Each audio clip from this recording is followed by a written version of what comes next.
na, diha na ba ang larawan ni Jesus Christ sa panahon na kayo mo manigamit ang Exodus Kapitulo 20, 3 sa 5 na dili ang pag-ulit. Diha na ba ang larawan ni Jesus Christ na? O wala, kumbaga maganda. Nara si Jesus Christ na tao kay siya ang anak sa Diyos.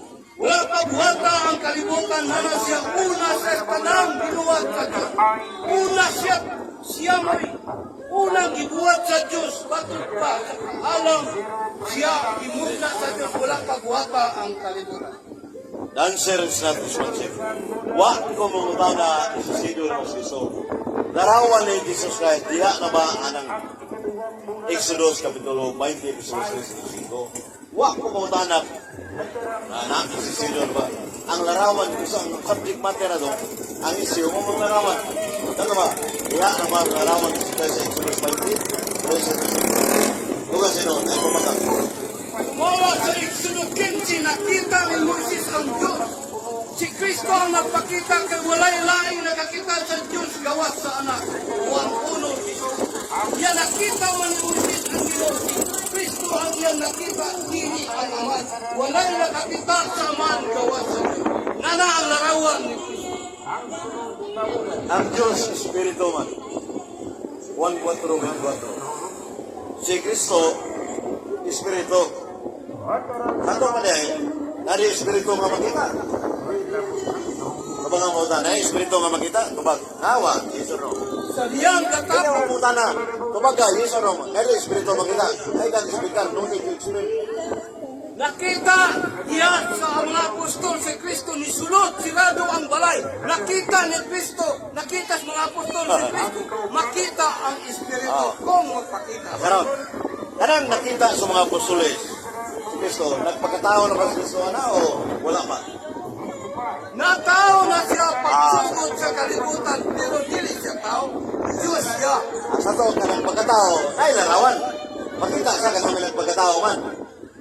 Sumala sa nakita ni Moises ang Ginoo dito sa bukid sa Sinai. Nakita niya ang Ginoo, si Kristo ang nagpakita. Kaya ang sabi ni Kristo, walay nakakita sa man gawa sa anak. Ang pangutana, wala pag mo matuwa kay David sa simang. Ang pangutana, nabay Espiritu nga makita. Baga, ang Espiritu, matid pa sa 2 Corinto 3:17, ang Espiritu, dili makita. Ang Espiritu, matid pa sa Lucas 24:49, Lucas 24:39, ang Espiritu, way lawas o bukog. Inuod pa rin nasulat niya nga, ang Espiritu, way lawas o bukog. Kristo larawan sa Ama, nakita nila si Juan. Daka nakakita ni Kristo, si Kristo Espiritu, pero makita siya. Asa mabasa ang Espiritu makita? Dito po dito. Mga pagkutana, ayaw si Bang kayo ang suroy mga. Ang pagkutana, asa mabasa sa Biblia ang Espiritu makita? Nakita ni Moises ang Diyos diya sa bukid sa Sinai. Nakita niya sa ito pa ang Diyos makita. Dili makita niya ang Diyos. Matang pang Moises nakita na kung Ginoo. Walay nakakita sa amahan gawas sa anak. Kinsay nagpakita ni Moises? Si Kristo. Wala pagwata ang kalibutan. Nana ang Diyos. Karon, kadto nakita ni Moises sa bukid sa Sinai. Si Jesus Christ ay ang pagkutana sa Kristo man. Kaya dihang tanakuan sa larawan nakita. Katong kita ni Moises, ang amahan to sa manong Diyos na anak. Diba? Ang Diyos kaanak batod pa sa Juan 1:18, walay nakakita sa aman gawas sa anak. Nakita mo ni Moises ang Diyos, sa ito pa ang anak niya nakita. Yan na di ay ang anak sa napagkatawa ni Jesus sa kanang tugon. Kang panahon mo isa napagkatawa anak. Papa. Si Kristo dili anak ni Maria, anak sa Diyos, matod pa ni Pedro. Who I am? You are the Son of God. Si Kristo anak sa Diyos, dili anak ni Maria. Panghilad ka ng giingon sa mga tao, nabay ang tao manganak ang Diyos. Si Maria anak sa Diyos, dili anak sa tao. Busa si Kristo kay Diyos man, si Maria anak ni Kristo, dili si Kristo mo inahan. O dili ang Maria mo inahan. Sa to pa di ay kung saan ni Magic ni Kristo sa kalibutan sa Isaiah 7:14 Nagna ni Propeta Isaiah sa kababayan din rin, mananggulo sa kabatang lalaki. Yan sa Lucas 1:43, si Santa Isabel bibisita. Si Maria, si Maria bibisita ni Santa Isabel ngayon. Bibisita mo yan sa Ginoo. Pangutana, napakak si Propeta Isaiah sini, nga tagna sa kababayan din rin, inahan si Kristo. Ginauna dili. Diba, pangutana, tinaw dili. Yung sa Nora. Tinaw dili. Dili na kino, ang Diyos dili anak sa tao. Matod pa, Números 23:19, ang Diyos dili tao. Pusa dili siya anak sa tao. Si Kristo dili anak sa tao, anak sa Diyos. Si Pedro nga unang papagilas gilas mga Katoliko.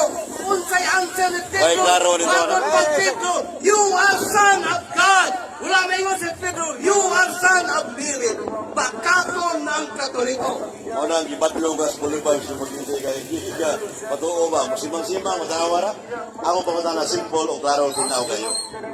Na matod pa niya si Jesus Christ, di anak ni Birhen Maria. Kaklaro anang Isaiah 60:13. Usa babaeng birhen, mananggulo sa kabatang lalaki bagong kumanuy. Natuman mo na ang tagda ni Propeta Isaiah, Mateo 1:23. Nausa ka anak ng Jesus na inahan si Birhen Maria. Kaya, ningon sa sayog kuno. Sa ito ba, nasiyaran na ng Biblia naman? Karang Isaiah 60:13, Lucas 1:3, hindi mga tinoon, magkabalaw baka kuno.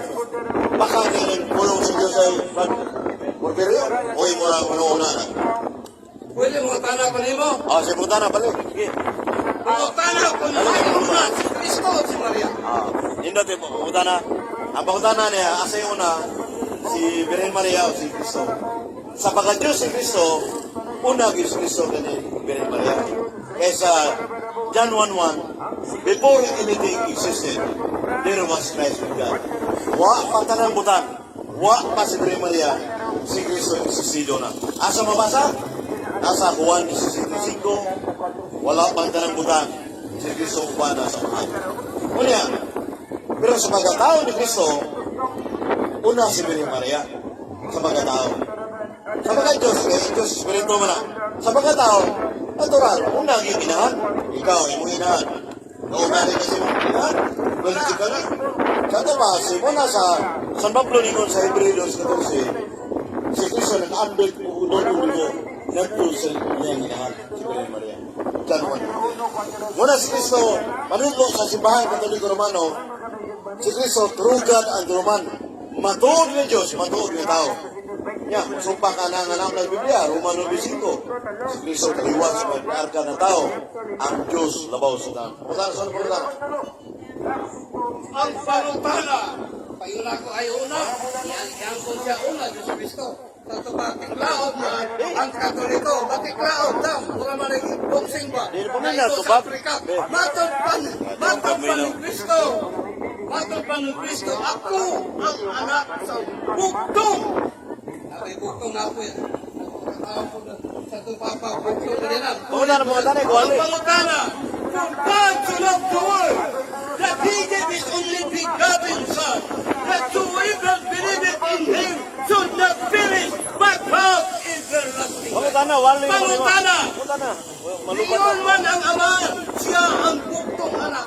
Kilalang ba si Kristo sa unod o kilalang sa Espiritu? Pangutana, kilalang ba sa unod si Kristo o kilalang sa Espiritu Santo? Sa yun, ganang kapagod. Dahil basta magtuon nga tarong. Ilangang nila sa Holy Spirit sa Matthew 1:18. Lagi, anghel mingon ni Birhen Maria, si sunod si Gina, ang imong asawa, sabak, lalang si Espiritu Santo. Kato ba, lalang na. Unya, nato yung mong ingon nga, wak mo nung katubag tiklao. Sakto ito, sa pagka-Diyos si Kristo, una sa ni Birhen Maria, kaya patuon ka tao ni Birhen Maria. Pero sa pagkatao, una si Birhen Maria kay si Kristo sa wapang tanan, pure spirit man. Pure spirit. But, ano na tagda sa Isaiah 60:13, sa babaeng birhen manangkon sa kabatang lalaki, tawgon sa Emmanuel. Kung sa manang Emmanuel, ang Diyos ba na gagilas. Nya, ito sa kanato si Kristo, matuod na Diyos, matuod na tao. Kung hindi ka malawat inyo, di ka sa tingka Adventist kay ang sabanista, mutuo mo na si Kristo ang Diyos. O tao sa. Tao nga ni Maron. Nalikoy na ka. Pangutana! Pangutana! 100% pastor, pastor, kaliwag din po, pastor. 100% tao, 100% Diyos. Asa ito? Tao o Diyos?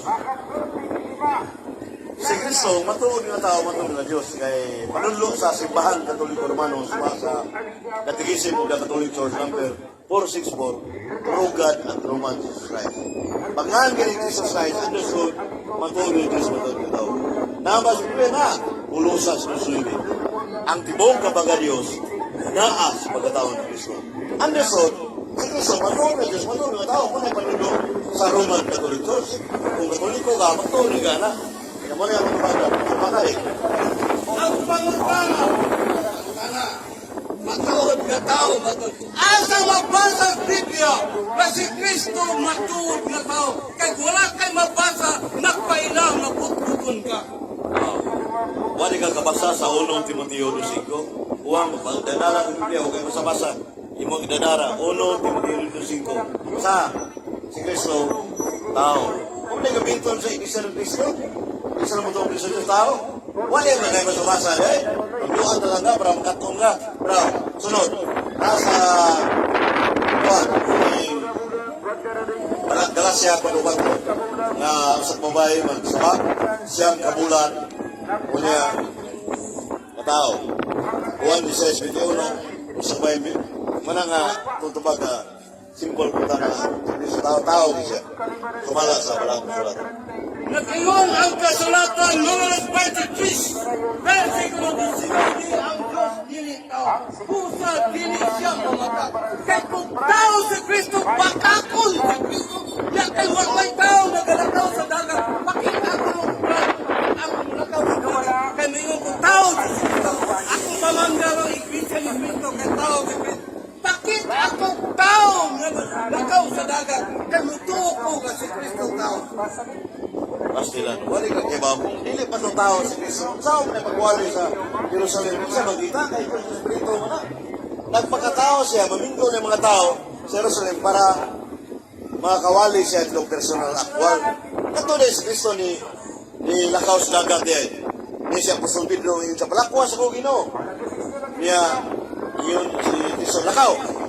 Niya tungod kay si San Pedro, nagduduha mo yung pagtuo, no, abdan sa kusugahangin na iunulan siya unitan sa Kristo automatic pagkagamay siya pagtubig asa mga sala Mateo 14:30 kung ato sa atin 4 mga so nanay mabasa na wala nga kaya mo ang di ka mo ito Kristo ng pagkatao oneness ka ang Kristo ni Kristo malaika ika sa balista ka ika ka sa Katoliko ni Baptist ka nagsabalista ka mas may balik ka sa Katoliko lagi mo nila bisa mas balik Pangutana! Ang Diyos dili tao, pusa dili siya mamata. Kung si Kristo tao, bakakon siya. Kaya ang tao, bakakon man, pagyo na tao, bakakon. Pero ang Diyos di man tao, pusa dili siya mamata. Kung sa iyang inasulti, matumang yun kini. Bakit ako tao karang mulakaw dagat, kamay dagat? Kaya mutuo ko na si Kristo tao.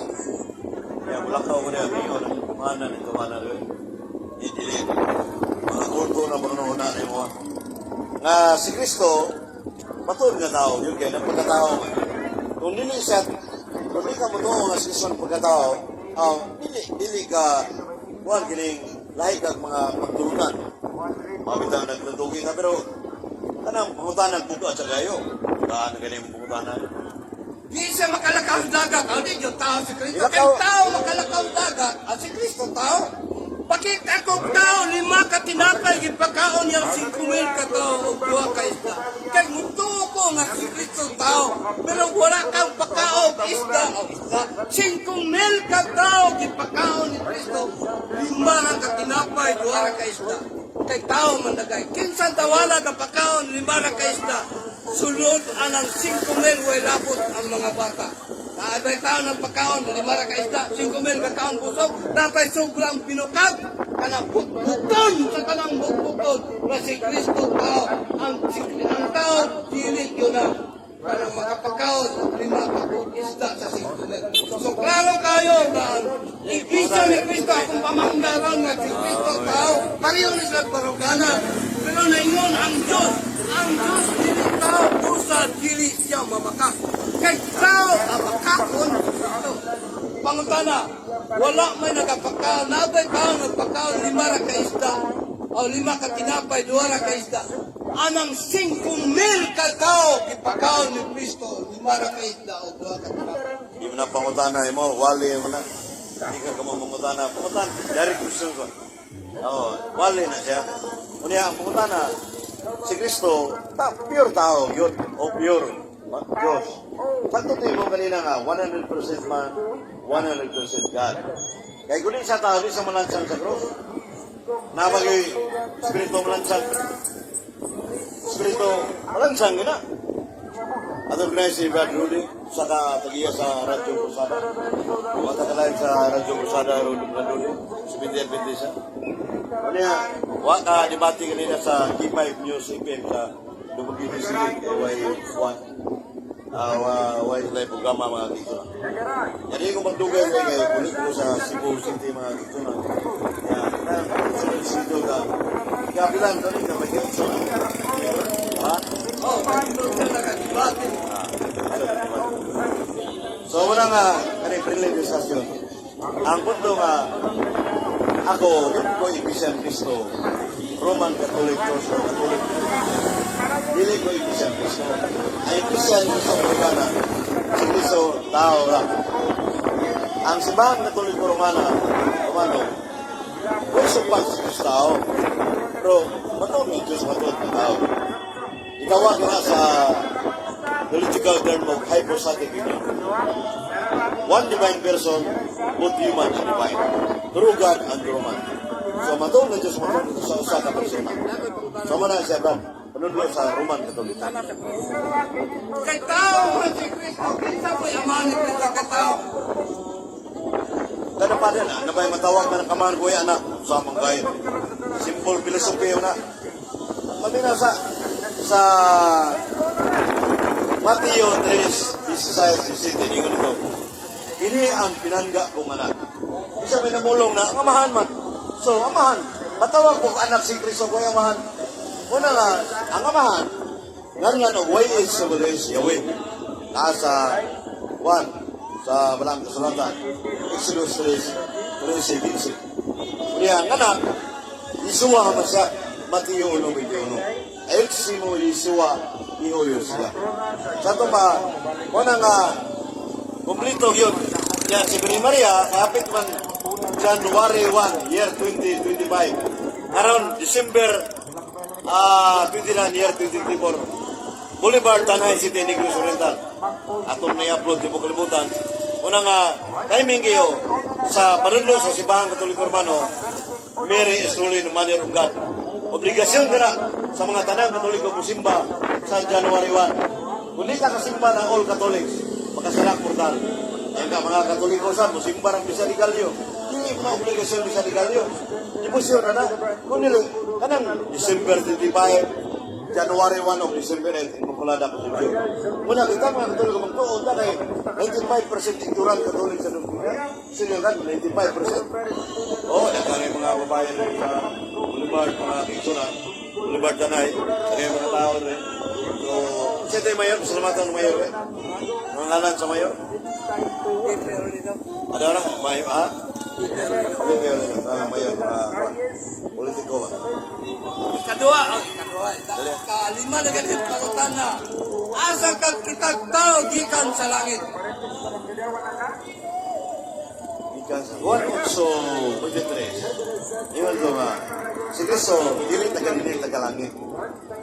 Hinaok siya, o incarnate John 1:14. Pasabot, isulo mo lawas. Di mo siya makita kung di mo lawas. Katong ingon mo nagpagkaon sa mga tao. Kung saan niya pagkita sa mga tao pagpagkaon mo sa lawas. Ay, lawas, sama na to. Nakambit sa kunod o dugo ni Birhen Maria. Sa Hebreo 14, si Kristo nakabit ang unod dugo na to ni Birhen Maria.